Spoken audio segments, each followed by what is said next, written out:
Hello dear students, welcome to my channel maths with Pooja. बेटा जी, मैं होप करती हूँ कि आप सब ने चैनल को अभी तक सब्सक्राइब कर लिया होगा, क्योंकि आपको भी तो वर्कबुक का सॉल्यूशन चाहिए और नहीं किया है तो ज़रा जल्दी से कर लो और मेरे व्हाट्सएप ग्रुप को भी ज्वाइन कर लो ताकि मेरे लेक्चर आपको तुरंत उस ग्रुप में मिल जाएँ। मैं करा रही हूँ बेटा 7वीं क्लास की मैथ्स की वर्कबुक और अध्याय 10 प्रायोगिक ज्यामिति हमारा आज का टॉपिक है। वैसे तो ये मुझे नोटबुक में कराना है, लेकिन कुछ टॉपिक शुरू के ऐसे हैं जो हम इस फ़ोन के थ्रू भी आपको समझा सकते हैं। तो देखिए, एक बहुत छोटा सा क्रियाकलाप ये बता रहे हैं कि एक रेखा L खींचो और रेखा के बाहर बिंदु P चुनो। तो ये रेखा हमने L खींची और L के बाहर ये बिंदु P ले लिया। ठीक है, ये आप अपने नोटबुक में आसानी से कर सकते हो। अब ये कहता है कि P से एक रेखा इस प्रकार खींचो कि L को काटे। तो भाई ये हमारा P बिंदु था और यहाँ से ये लाइन काटी जिसने L को इस बिंदु Q पर काट दिया। दिख रहा है? जहाँ काटे इसे Q बिंदु लिखो। आगे चलें। अपने प्रकार को, वही चित्र आगे आ गया है, अपने प्रकार को Q पर रखो और एक चाप काटो। ध्यान देना कि यहाँ पर, तो मैं थोड़ा बड़ा करके इसको दिखाती हूँ। देखिए ज़रा कि करना क्या है। एक्चुअल में हमें क्या करना है कि आपने Q पे तो अपने प्रकार की नोक रख लेनी है और पेंसिल से ऐसे घुमाकर आपने चाप लगानी है। जो यहाँ काटेगी वो R बिंदु है और जो यहाँ काटेगा वो S बिंदु है। और इस प्रकार ये कोण SQR जो कि मैंने पिंक कलर से बनाया है वो हमें मिल जाएगा। आ गई बात समझ में? आगे बढ़ते हैं। अब ध्यान देना कि फिर मेरी बात सुन लो। जो हमने Q पे प्रकार रख के इतनी दूर चाप लगाई, प्रकार को उतना ही खुला रखते हुए P बिंदु पर प्रकार की नोक रखते हुए फिर से चाप यहाँ पर लगा देनी है। प्रकार या कंपास की व्यवस्था को बदले बगैर।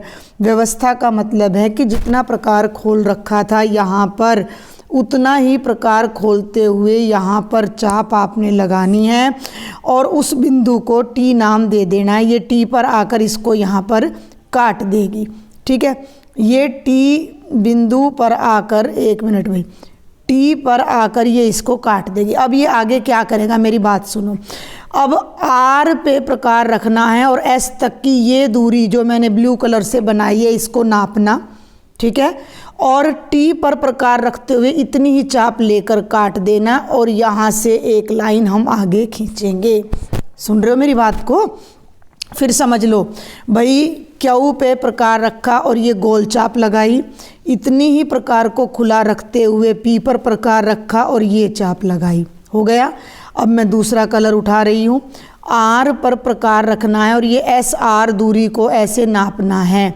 ठीक है, और T पर रखते हुए यहाँ उतना ही काट देना है और जहाँ ये कटे उस बिंदु को P से मिलाना है।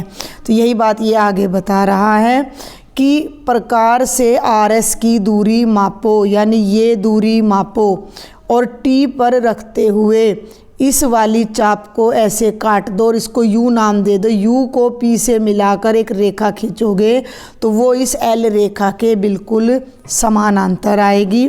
तो यही बात ये कह रहा है कि उस पर पहले से बनी चाप को काटो और बने हुए बिंदु का नाम U रख दो। क्लियर है? अब वही बात जो मैं बता चुकी हूँ, P और U को मिलाने से रेखा बनेगी जिसे हम M नाम दे देंगे। ये M मैंने लिखा है तो आप भी लिख लेना। अब ये पूछ रहा है कि L और M किस प्रकार की रेखाएं हैं, तो मैंने लिख दिया है, समानांतर रेखाएं हैं। इस रचना को बनाने के लिए तुमने किन कोणों का प्रयोग किया? वैसे तो नाम है संगत कोणों का, लेकिन मैं लिखूंगी पहले SQR का प्रयोग किया और UPT का प्रयोग किया। ठीक है, SQR का प्रयोग किया। आप यहाँ एक लाइन और लिख लेना, एक अक्षर और लिख लेना, शब्द बल्कि संगत कोण का। किसका प्रयोग किया? संगत नहीं, एकांतर, सॉरी, एकांतर कोण का। किसका प्रयोग किया? एकांतर कोण का हमने प्रयोग किया, एकांतर कोण का। ठीक है, आगे बढ़ती हूँ मैं, थोड़ा सा और पेन को बारीक कर लेते हैं। रचना द्वारा बने गए कोणों को मापो। हो सकता है वे बराबर ना हो, स्पष्ट करो ऐसा क्यों हुआ। बिल्कुल बराबर आ रहे हैं। आप D से इस कोण को माप लेना, उतना ही ये कोण आएगा। तो हमने यहाँ लिख दिया कि दोनों कोण समान हैं क्यों समान हैं भाई? अभी तुमने खुद ही तो समान बनाए हैं भाई। तुमने यहाँ जो चाप लगाई उतनी चाप यहाँ लगाई, जितना एस आर था उतना ही यहाँ काटा है, तो बराबर तो आएगा ही आएगा। तो इसमें तो कोई दो राय है ही नहीं भी। हमने एस क्यू आर कोण के बराबर ही पी पर नापकर कोण बनाया है, इसलिए दोनों कोण बराबर आएंगे। और इसका एक कारण और भी लिख सकते हो, क्योंकि ये कैसे कोण हैं? एकांतर कोण हैं। देखो भाई, पहले तो हमने नाप के बनाया है तो यही रीजन बनता है। एकांतर कोण तो हम बाद में नाम देंगे। क्लियर है? चलिए आगे चलते हैं। अब देखो पहला प्रश्न आ रहा है, ये तो थी एक गतिविधि। अब है प्रश्न संख्या 1। नीचे दो समानांतर रेखाएं P और Q बनाओ। तो देखो ये रेखा तो P है, जिसको ये मैंने P नाम यहाँ दिया हुआ है। ये रेखा Q है, इसको मैंने Q नाम दिया, मैंने बनाई हैं ये रेखाएं। और फिर इस पूरी रेखा को मैंने नाम XZ भी दिया है। ये XZ Y M। एक तिर्यक रेखा R बनाओ। तो ये मैंने तिर्यक रेखा बनाई जिसका नाम R दे दिया। यहाँ वाले बिंदु को O नाम दे दिया और यहाँ वाले बिंदु को A नाम दे दिया। तो ये इस चित्र को देखकर आप अपनी वर्कबुक में प्रकार फूटा पेंसिल की सहायता से बना लेना। अब ये मेरी बात सुनो, थोड़ा फ्रेम में रखते हैं इसको। कोई भी एक कोण मापो और बिना मापे बाकी कोणों के मान लिखो। मैंने क्या किया? कोण ZOA, ध्यान देना भाई, ZOA। D से हर बच्चे को कोण नापना आता है, तो आप यहाँ पर D रख लीजिएगा और इस कोण को मापिएगा। तो ये 50 डिग्री आ रहा है। मैंने लिख भी दिया है कि चांदे से मापा। अब एक बात सुनो ध्यान से भाई, ये जो पूरी रेखा है ये सरल रेखा है और सरल रेखा पर बनने वाला पूरा कोण कितना होता है? 180 डिग्री। अब ये जो कोण अभी हमने नापा था ये कितना आया था? 50 डिग्री। तो ये जो इधर ये कोण बच गया ब्लू कलर का, वो कितना हो जाएगा? 180 माइनस 50 यानी कि 130 डिग्री। और इस कोण का नाम क्या है? ये जो ग्रीन कलर में है इसको मैं येलो से दोबारा रीपेंट करूं तो कोण XOA। तो ZOA मैंने नाप लिया और कोण XOA बिना नापे ही मैंने बता दिया कि 180 में से 50 घटाओगे तो 130 आएगा। आगे बढ़ूं। अब एक बात और है, जब दो रेखाएं समानांतर हैं, अभी तो हमने किया है, जब दो रेखाएं समानांतर, यहाँ आ जाओ, ऊपर आ जाओ, देखो ज़रा ध्यान से, ये वाला कोण और ये वाला कोण बराबर है। ये देखो ये एक Z बन रहा है, ये एक Z बन रहा है और Z के अंदर की तरफ के जो दोनों कोण हैं वो बराबर हैं। ये एकांतर कोण होते हैं कब? जब दो रेखाएं समानांतर होती हैं। तो यहाँ भी तुम खुद देखो, एक Z बना लो, एक Z उल्टा बना लो। तो ये और ये उल्टा Z मैंने बनाया, तो ये कोण 50 डिग्री का मैंने नापा था। तो ये वाला भी कितने का आ जाएगा? 50 का। इसका नाम है OAY या YAO। तो ये भी 50 का आएगा। ये मैंने यहाँ लिख दिया है, कोण YAO 50 डिग्री का है। तो ये जो बच गया MAO, ये कितने का हो जाएगा? 130 डिग्री का। केवल एक कोण नापकर मैंने बाकी के चारों कोण बता दिए हैं, अंदर अंदर वाले, केवल आंतरिक कोण, क्योंकि इसने स्पष्ट नहीं लिखा कि कौन से बताने हैं। अब देखो, यदि AB, ये जो निशान है ना ये समानांतर का है। अगर ऐसे लिख रहा है ना AB के बाद दो डंडे लगने हैं, इसका मतलब ये समानांतर का चिन्ह है। तो AB रेखा CD के समानांतर है। तो कोई दो सर्वांगसम कोण कॉन्ग्रुएंट एंगल्स के नाम बताओ। इसके लिए तुमने क्या करना है कि एक Z बना लिया करो और Z के इधर का और इधर का कोण हमेशा बराबर आता है, कोण ABC और कोण BCD, जो कि मैंने यहाँ लिख दिए हैं। सर्वांगसम का मतलब है जो एक दूसरे को पूरा पूरा ढक ले, जो एक दूसरे के बराबर हों। ठीक है, तो ये नाम मैंने यहाँ लिख दिया है। इसको दूसरे ढंग से भी आपको याद करना है, बड़ी क्लास में आएगा। ये Z का मतलब क्या है कि जब दो रेखाएं समानांतर हों और तीसरी रेखा उनको काटती हो, तो ये इधर वाला कोण तो इधर वाले के बराबर होता है और राइट वाला लेफ्ट वाले के बराबर होता है। यही ये बात कह रहा है। ABCD द्वारा बने Z आकार को, ये Z देखो आपको दिख भी रहा होगा, मैंने गाढ़ा किया हुआ है ब्लैक कलर से, तो इसको देखना है। अब ये कहता है एक ऐसा ही उल्टा Z बनाओ। उल्टा Z कैसे बनेगा भैया? ऐसे बनेगा। थोड़ा सा गड़बड़ हो गया, सीधा लो, ए ऐसे बनेगा। ये देखो मैंने यहाँ गाढ़ा किया हुआ, ये मैंने बनाया उल्टा जेड, और उसमें सर्वांग समकोण बताओ, तो ये वाला हो गया ABD और ये हो गया BDC या CDB, ये भी मैंने लिख दिया। ये ABD है भैया, ध्यान दे लेना, ABD है, और ये दूसरा CDB है। क्लियर हो गया भाई? राइटिंग ना भी समझ आ रही तो मैंने दोबारा भी लिखकर बोलकर बता दिया है।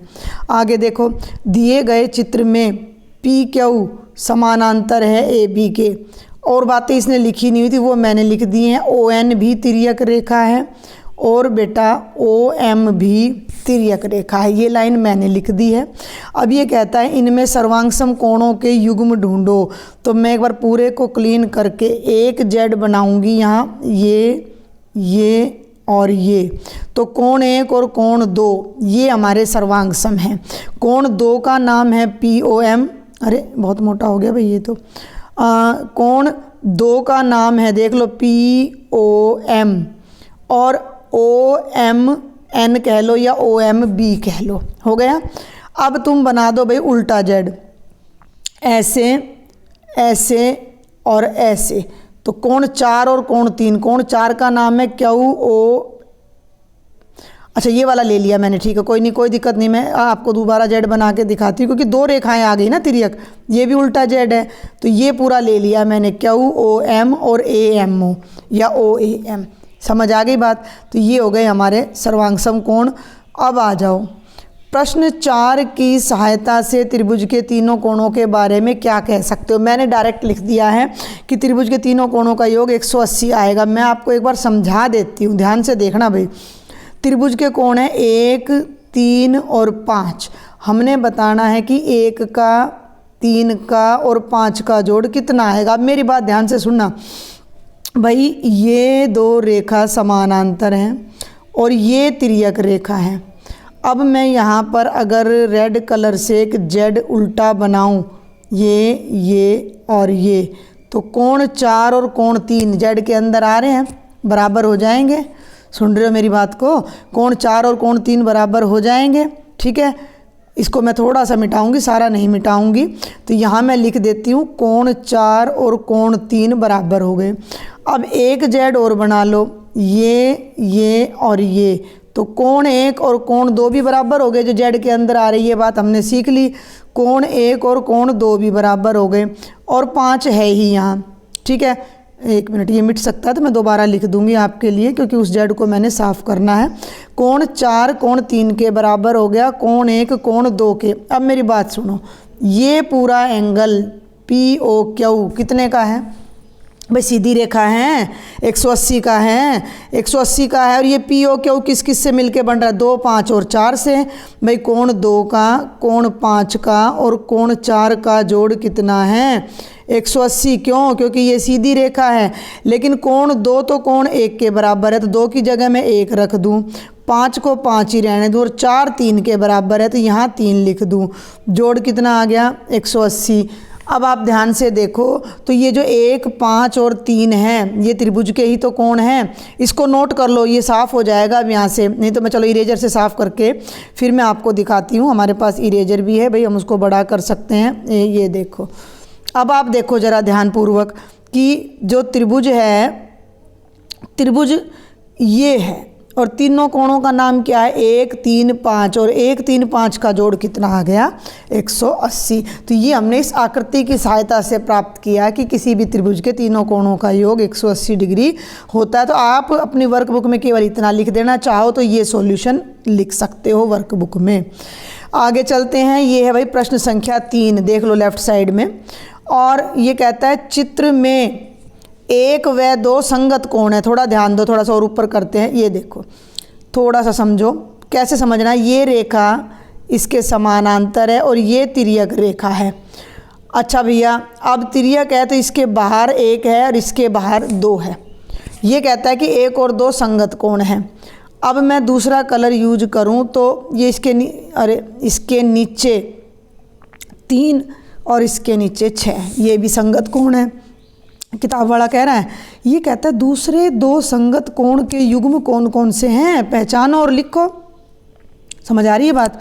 तो भाई और संगत कोण कौन कौन से हो जाएंगे, ये ऊपर वाला मैं कलर चेंज करती हूँ, ये ले लेती हूँ पैरेट, ये 8 5 के संगत होगा, कोण 8 कोण 5 के ये लिख दिया मैंने।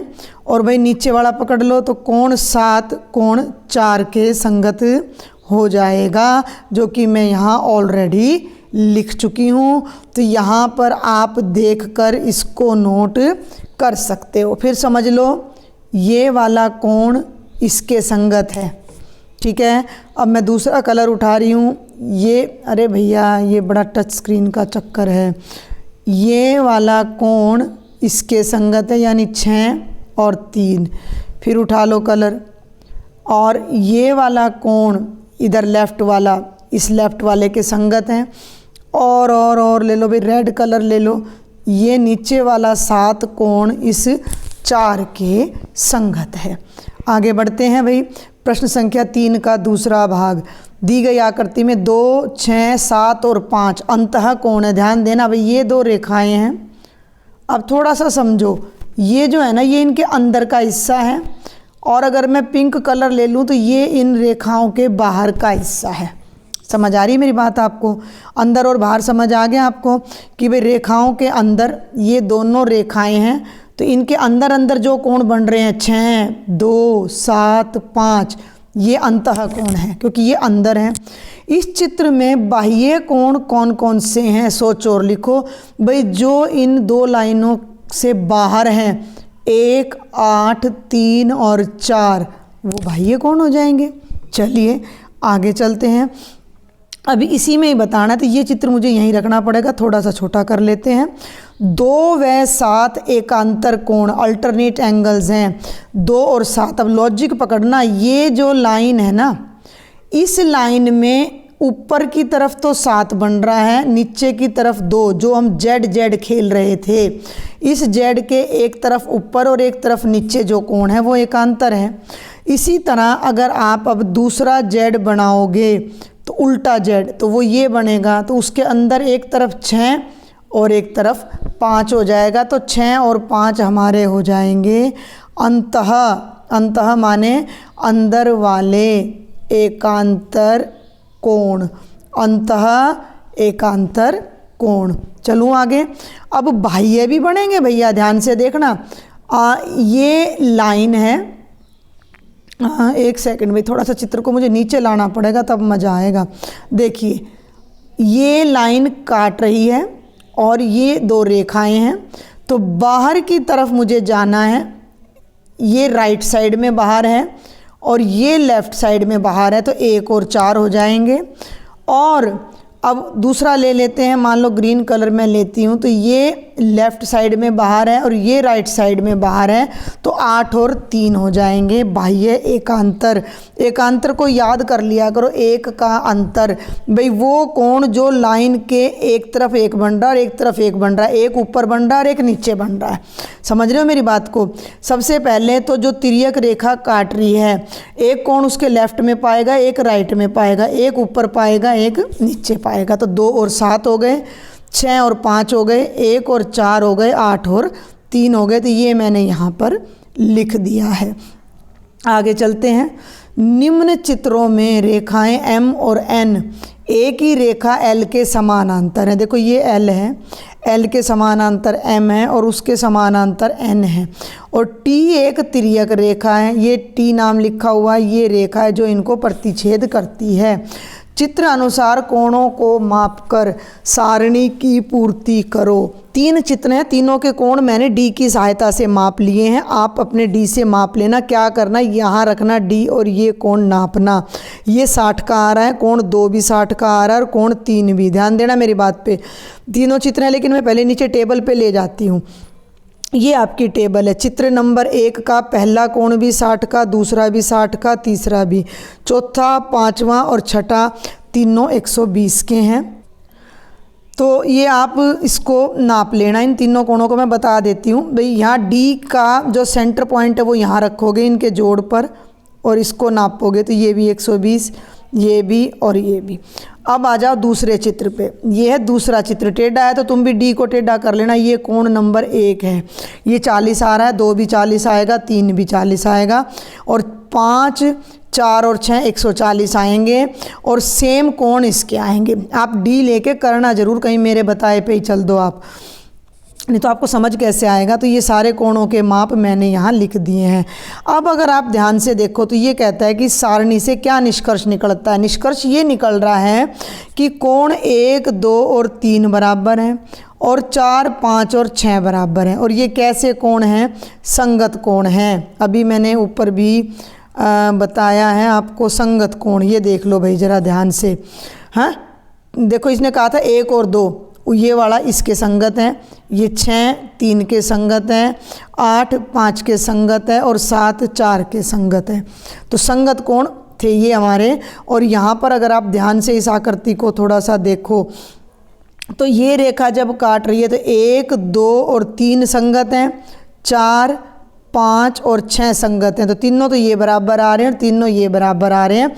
तो हम लिख सकते हैं कि संगत कोण पहली आकृति में संगत कोण समान है, दूसरी और तीसरी में भी संगत कोण समान है लिख देना, होते हैं मत लिखना। ठीक है। अब ये चौथा प्रश्न है तो वे प्रकार का, पर मैंने करवा दिया है तो मैं आपको यहाँ समझा दूंगी। इसके बाद का काम मैं नोटबुक में कराऊंगी आपको।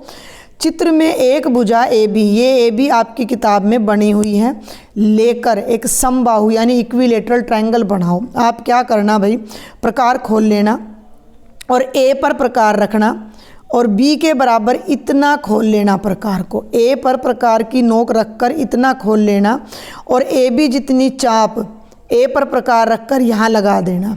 फिर तुम क्या करना, प्रकार को रख लेना बी पर, उतना ही खुला रहने देना, और एक चाप ये लगा लेना। दोनों चाप जब यहाँ मिलेंगी तो ए को सी से और सी को बी से मिलाना, तो ये तीनों भुजाएं बराबर आ जाएंगी और ये हमारा समबाहु त्रिभुज तैयार हो जाएगा।